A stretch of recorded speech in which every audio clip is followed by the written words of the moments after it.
Hi friends, my name is Chaitanya Patke and welcome back to my YouTube channel. In this video, we are going to analyze the third T20 International which took place at the University Oval in Dunedin between New Zealand and Pakistan. And once again, New Zealand completely outplaying Pakistan in all formats of the game, winning the third T20 and taking an unassailable 3-0 lead in the 5-match T20 series.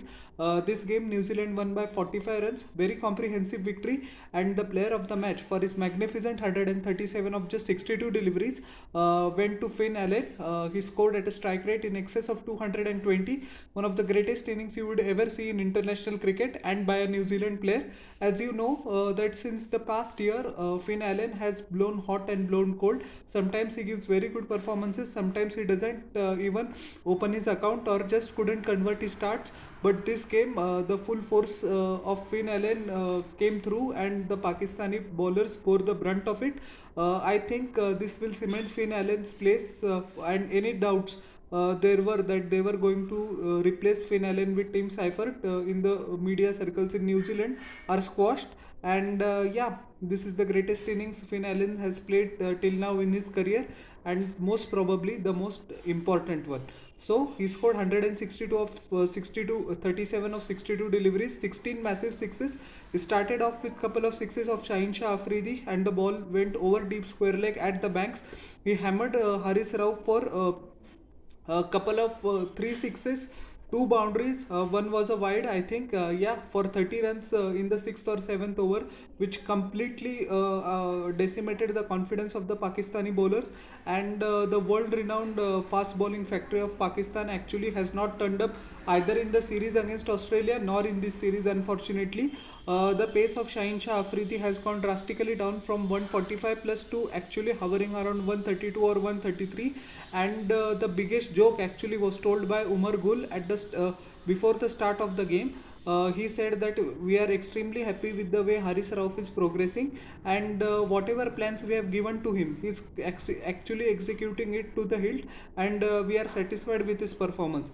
In this game, the stats of Haris Rauf read two wickets that came in the final overs. Actually, they were not top order batsmen. Two wickets, 60 runs in 4 overs at an economy rate of 15 runs. Actually, he gave just 2 runs in his first over. That was a great over. But after that, he went 58 for the next 3. So, I don't know what kind of plans Umar Gul told him. It is seen that none of them work, and he has made a big joke out of himself, the Pakistani fast bowler. He is not even in the position permanently. As it's the whole Pakistan management, the permanent coach has not been named. It is very confusing whether Mohammad Hafiz is actually the coach or the director or something else. So not good for Pakistan. Instability off the field as well as on the field. Anyways, Devon Conway once again failed in this game, third consecutive failure, and he might ponder what is wrong with his technique. 7 runs of 8 deliveries. Haris Rauf took his wicket. Mohammad Nawaz, simple catch. Tim Seifert, who came in place of Kane Williamson as a replacement, he was the wicketkeeper in this game as well. Whenever Kane Williamson plays, wicketkeeper is Devon Conway and Tim Seifert is out of the game. This game, keeping was done by Seifert, 31 of 23, one massive six and three boundaries. His wicket was taken by Mohammad Wasim Jr. with Saim Ayub taking a simple catch at deep square leg. Daryl Mitchell scored 8 of 5 deliveries. Unfortunately, couldn't conjure his magic just like the first T20. Mohammad Nawaz took his wicket with Zaman Khan taking a simple catch. Glenn Phillips scored 19 of 15. His wicket was taken by the skipper Shaheen Shah Afridi, his only wicket of the game, with Saim Ayub taking the catch in the deep. Mark Chapman, 1 runs. Haris Rauf accounting for his dismissal, and Santner was run out for Mohammad Wasim Jr. All in all, 224 for 7 in their allotted 20 overs with 13 extras. Shaheen Shah Afridi once again out of color, out of nick, couldn't find the light, nor the length, nor the pace. 4 overs, 43 runs at an economy rate of 10.75. A worst example is being set by the Pakistani bowler himself, the Pakistani captain himself. What can he expect from other bowlers? Zaman Khan, 4 overs, 37 runs, 1 wicket. Haris Rauf, 4 overs, 60 runs, horrendous figures. Mohammad Nawaz also was pretty expensive. He came in place of Usama Mir, who has been underperforming throughout his tenure as a Pakistani player. But once again, no difference at all. Just the name changes, the performance stays the same, unfortunately, for the Pakistanis. 4 over, 44 runs, 1 wicket. And Mohammad Wasim, in 4 overs, gave 35 runs, 1 wicket. A slingy action. He bowled well in the death overs as well, couple of death overs, but still he went near 9 runs per over. That is the standard that Pakistani bowling has sunk into. That 8.75 per over runs if the bowler concedes is considered as a good performance. God knows which depths they will sink to. Pakistan needed to chase 225. Their backs were always against up the wall. Saim Ayub, second consecutive failure. Actually, he scored 27 of it in the first game. He was unfortunately run out, but after that, he hasn't shown any prowess at all. He took 13 deliveries as well, so he was put out of his misery by Tim Southee, with Lockie Ferguson taking a simple catch.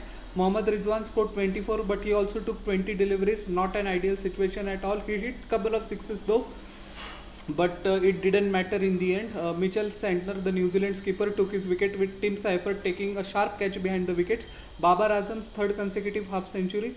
It seems that only Babar Azam is saving Pakistan from embarrassment, and all the Pakistani journalists, medias and the selectors and the Pakistan Cricket Board, including their chairman, who were after Babar Azam, that they don't want Babar Azam. Some sort of personal enmity was developed towards him in the World Cup.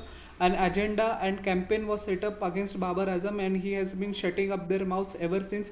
Third consecutive 50, 58 of 37, 1 6, 8 boundaries, played strokes all around the ground, rotated the strike as well when he had absolutely no support from the other end from any of the Pakistani batsmen.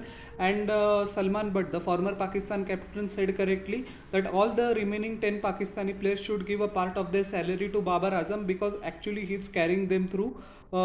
He scored at a brisk pace. Ish Sodhi eventually took his wicket, with Glenn Phillips taking a catch, and that was the end of Pakistan. I didn't think even if Babar Azam went on to score 100, Pakistan would have won this game, but actually they would have come pretty close. Fakhar Zaman, 19 of 10 deliveries. He got out at a very wrong moment, but you couldn't blame him.